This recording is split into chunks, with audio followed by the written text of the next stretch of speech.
Hello दोस्तों, नमस्ते भाई। कैसे हैं आप लोग? उम्मीद करते हैं कि एकदम आप लोग मस्त होंगे और दोस्तों व्यस्त होंगे। जैसा कि आपको पता होगा कि इस चैनल पे सूरजगिरी 01 पे जो है लगातार जो है 4 चैप्टर आपको पढ़ा दिया गया है। क्लास 10th के जो है विज्ञान के 4 चैप्टर दोस्तों पढ़ा दिया गया है। आप जाकर जो है लिंक डिस्क्रिप्शन में है, आप उसको देख सकते हैं। आज हम शुरू करते हैं अध्याय 5 और इसका नाम है जॉय प्रक्रम। इंग्लिश में इसको बोलते हैं लाइफ प्रोसेस। देखिए, ये चैप्टर पढ़ने से पहले हमको यहाँ पे ये देखना जरूरी है कि चैप्टर जो है किस किस एग्जाम के लिए ओरिएंटेड है, किस किस एग्जाम में जो है सबसे पहले ये चैप्टर आएगा। तो सबसे पहले आप जान लीजिए कि अगर आप जो है क्लास 10th के विद्यार्थी हैं तो आपके लिए जो है एकदम इंपॉर्टेंट चैप्टर होने वाला है। दूसरा बात कि अगर आप जो है किसी जो है कॉम्पिटेटिव एग्जाम की तैयारी करते हैं तो उसके लिए भी जो है चैप्टर एकदम जो है सटीक है। अगर सबसे इंपॉर्टेंट मैं बताऊं तो अगर आप बीपीएससी की तैयारी करना चाहते हैं, बीपीएससी की जो है तैयारी करना चाहते हैं तो इसके लिए जो है ये चैप्टर काफ़ी वेटेज रखता है और काफ़ी इंपॉर्टेंट है।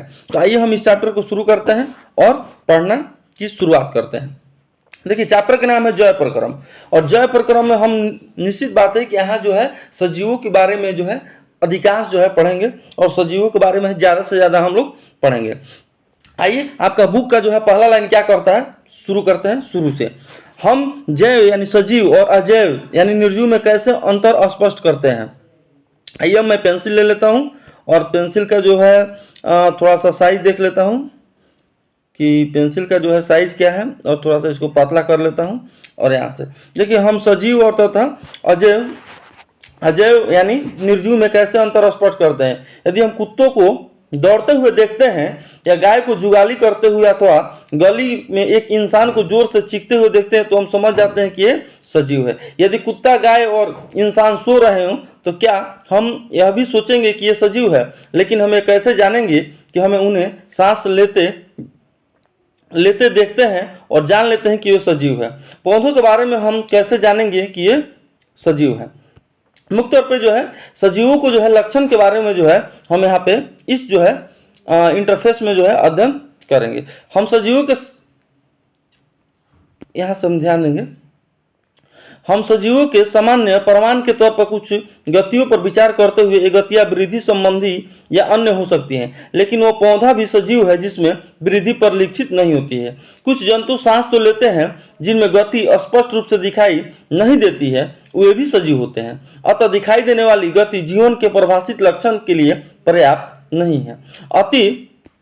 अति सूक्ष्म स्केल होने पर भी होने वाली गतियां आंखों से दिखाई नहीं देती हैं। उदाहरण के लिए अणुओं की गतियां यानी मॉलिक्यूल्स की गति को अगर हम लोग ध्यान से देखें, अणुओं की गतियां को, तो इसकी गतियां भी जो है हमको जो है अपनी नंगी आंखों से दिखाई नहीं देती है। क्या यह अदृश्य आणविक गति जीवन के लिए आवश्यक होते हैं? यदि हम यह प्रश्न किसी व्यवसायी जीव विज्ञानी से करें तो उसका उत्तर सकारात्मक होगा यानी पॉजिटिव होगा। वास्तव में विषाणु के अंदर आणविक गति जब तक वे किसी कोशिका में संक्रमित नहीं करते हैं तब तक नहीं होती है। यानी जो भी वायरस होते हैं, यानी विषाणु के अर्थ हुआ वायरस, जो भी होते हैं वो जब तक किसी जो है बॉडी में नहीं जाते हैं तब तक उसमें कोई आणविक गति जो है नहीं होता है, और जैसे वो बॉडी में जो है इन करते हैं तब उसमें जो है आणविक गति जो है आना शुरू हो जाता है। इसी कारण यह विवाद बना हुआ कि वास्तव में ये सजीव है या नहीं है। जीवन के लिए आणविक गतियां क्यों आवश्यक है, इसके बारे में हम लोग चर्चा करेंगे। देखिए, पूर्व की कक्षाओं में हम लोग पढ़ चुके हैं कि सजीव की संरचना सुसंगठित कैसे होती है, इसमें ऊतक कैसे होते हैं। तो आपको जो है पूर्व की क्लास में अगर आप जुड़े होंगे तो आपको बताया था कि 1665 ईस्वी में रॉबर्ट हुक के द्वारा जो है कोशिका का जो है खोज हुआ था, और कोशिका का जो है खोज हुआ था और बहुत सारे कोशिका जो है मिलने के बाद मैं आपको बताया था कि आपका ऊतक बनता है। क्या बनता है? ऊतक बनता है। और बहुत सारे ऊतक मिलने के बाद जो है बताया था कि आपको जो है अंग बोलते हैं यानी जीव बनते हैं। तो आप कह सकते हैं कि ऊतक जो होते हैं वो जीव बनाने की निर्माण में यानी जीव को बनाने में जो है हमारी क्या करते हैं, मदद करते हैं। अब आइए आगे का जो है इंटरफेस पढ़ते हैं। जो मेन चैप्टर है जय प्रक्रम। जय प्रक्रम क्या है, तो यहाँ से अगर इस लाइन को अगर आप ध्यान से देखिएगा मेरे भाई, तो यहाँ से जो है बहुत सारा लाइन जो है खुलकर आपके सामने आ जाएगा जय प्रक्रम के बारे में।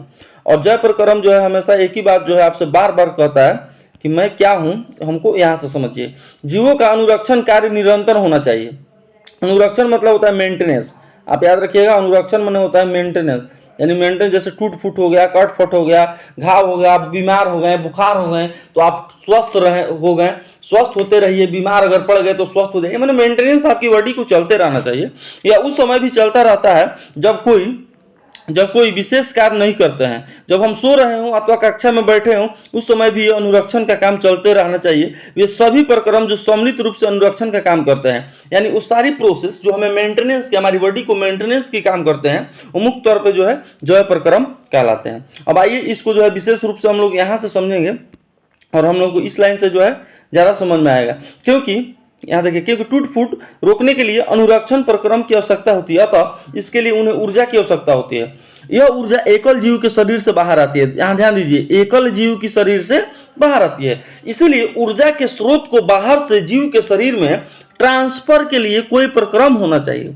इस ऊर्जा के स्रोत को हम भोजन तथा शरीर के अंदर लेने के प्रक्रम में पोषण कहते हैं। यानी मुख्य तौर पे देखिए, पोषण का यहाँ पे डिफिनेशन निकल करके आया। हम जय प्रक्रम क्या समझे, वो एक ऐसा प्रोसेस होता है जिसमें हमारे शरीर के लिए निरंतर मेंटेनेंस का काम चलते रहता है, उसे हम लोग जय प्रक्रम कहते हैं। लेकिन मुख्य तौर पे जो है हम लोग पोषण के बारे में क्या समझे, पोषण के बारे में प्यारे बच्चों हम लोग यही समझे कि ऊर्जा का स्रोत बाहर से, देखिए ऊर्जा का स्रोत बाहर से जीव के शरीर में ट्रांसफर यानी स्थानांतरण के लिए कोई प्रक्रम होना चाहिए। इस ऊर्जा के स्रोत को हम भोजन तथा शरीर के अंदर लेने की प्रक्रम को पोषण करते हैं। यानी जो भोजन हम अपने शरीर के अंदर लेते हैं उसे हम लोग पोषण कहते हैं। मुख्य तौर पे जो है आपसे क्वेश्चन पूछता है कि पोषण की शुरुआत कहाँ से होता है, तो मुख गुहा से शुरुआत होता है, और समाप्त कहाँ से होता है, तो गुद्दा से समाप्त होता है। याद रखिए, गुद्दा से सबसे पहले जो है मुख गुहा से जाता है भोजन ग्रासिका यानी ग्रास नली में, ग्रास नली से जाता है क्षुद्रांत में, क्षुद्रांत से जाता है बृहदांत में यानी अमाशय में,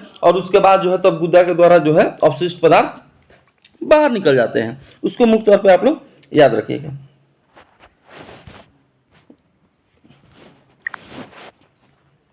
आइए अब आगे की बात हम जानते हैं, और यहाँ से मुख्य तौर पे आप जब ध्यान से देखिएगा प्यारे बच्चों, तो यहाँ से जो है एक बहुत अच्छे क्वेश्चन निकल कर आएगा, जो कि बार बार जो है कंफ्यूजन की स्थिति में एग्जाम में खास करके डाल देता है।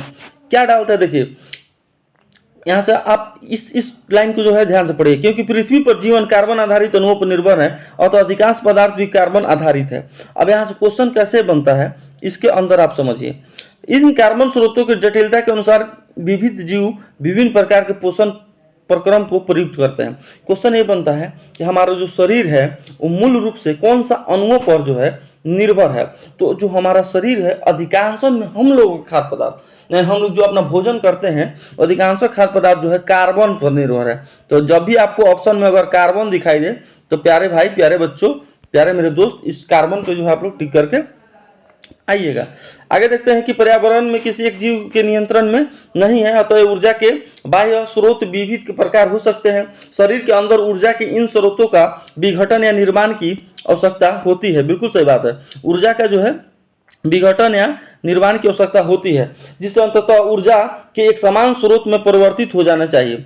यह विभिन्न आणविक गतियों के लिए विभिन्न जीव शरीर के अनुरक्षण तथा शरीर की वृद्धि के लिए आवश्यक अणुओं के निर्माण में उपयोगी है। इसके लिए शरीर के अंदर रासायनिक क्रियाओं की एक श्रृंखला की आवश्यकता होती है। अपचयन और उपचयन, जैसे हम पढ़ाए थे आपको ऑक्सीडेशन रिएक्शन, ऑक्सीडेशन अगर आपको नहीं हो तो जाकर देख लीजिए, और रिडक्शन आपको जब हम पढ़ाए थे रासायनिक अभिक्रिया चैप्टर नंबर 2 शायद, तो उसमें आप जाकर जो है उसको देखिए। अभिक्रियाओं अणुओं के विघटन के कुछ सामान्य रासायनिक युक्तियाँ होती है। इसके लिए बहुत से जीव शरीर के बाहरी स्रोत से ऑक्सीजन प्रयुक्त करते हैं, और शरीर के बाहर से ऑक्सीजन ग्रहण करना तथा कोशिकीय आवश्यकता के अनुसार खाद्य स्रोत के विघटन में उसका उपयोग करना श्वसन कहलाता है। श्वसन के बारे में तो छोटा छोटा सा बच्चा भी जानता है कि श्वसन क्या होता है। श्वसन ये होता है कि जीव जो है शरीर के बाहरी स्रोत से, यानी बाहर से हम लोग क्या लेते हैं, ऑक्सीजन लेते हैं, और शरीर के बाहर से ऑक्सीजन को ग्रहण करना, कोशिकीय आवश्यकता के अनुसार खाद्य स्रोत में विघटन हो जाना, उसको हम लोग श्वसन कहते हैं। ठीक है, अगर मान लीजिए कि ये आपका मानव है तो ये ऑक्सीजन जो है क्या लेगा, बाहर से लेगा, और कार्बन डाइऑक्साइड क्या होगा, ये बाहर छोड़ेगा। चलिए अब आगे की जो है हम लाइन को जो है ध्यान से जो है पढ़ेंगे, और इसको हम लोग समझने की काम करेंगे। यहां से देखिए, जब रासायनिक अभिक्रिया में कार्बन स्रोत, ध्यान से देखिए, कार्बन स्रोत की चर्चा भी चलेगी। जब रासायनिक अभिक्रियाओं में कार्बन स्रोत तथा ऑक्सीजन का उपयोग ऊर्जा प्राप्ति के लिए होता है, यानी किसी भी रासायनिक अभिक्रिया में कार्बन का जो स्रोत होता है और ऑक्सीजन का जो उपयोग होता है, ये किसके प्राप्ति के लिए होता है? तो ऊर्जा प्राप्ति के लिए होता है। तब ऐसे उपोत्पाद भी बनते हैं जो शरीर के कोशिकाओं के लिए न केवल अनुपयोगी होते हैं बल्कि वो हानिकारक भी होते हैं। इन अवशिष्ट उपोत्पादों को शरीर से बाहर निकालना अति आवश्यक होता है। इसी प्रक्रम को हम लोग उत्सर्जन कहते हैं। यानी मुख्य तौर पे अब उत्सर्जन से हम लोग यह समझ सकते हैं मेरे भाई कि जो भी हमारे शरीर में अनावश्यक जो है पदार्थ बनते हैं, जो भी हमारे शरीर में अनावश्यक पदार्थ बनते हैं जो हमारे बॉडी के लिए जो है हार्मफुल है, अनावश्यक है, उसको हम लोग जो है बाहर निकालते हैं, उसी प्रक्रिया को हम लोग उत्सर्जन कहते हैं। और इस उत्सर्जन में सबसे ज़्यादा हानिकारक पदार्थ बनाने वाले कौन होते हैं? तो अभी यहाँ पर ध्यान से आप देख सकते हैं कि होते हैं कार्बन और ये होते हैं ऑक्सीजन। इनकी स्रोत जो है आपका मुख्य तौर पे जो है बनाता है। आगे दिया गया है कि यदि बहुकोशिकीय जीवों में शरीर अभिकल्पना को मूल नियमों का पालन किया जाता हो तो उत्सर्जन के लिए विशिष्ट ऊतक विकसित हो जाएगा। इसका अर्थ है कि परिवहन तंत्र की आवश्यकता अवशिष्ट पदार्थों की कोशिका से इस उत्सर्जन ऊतक तक पहुंचाने की होगी।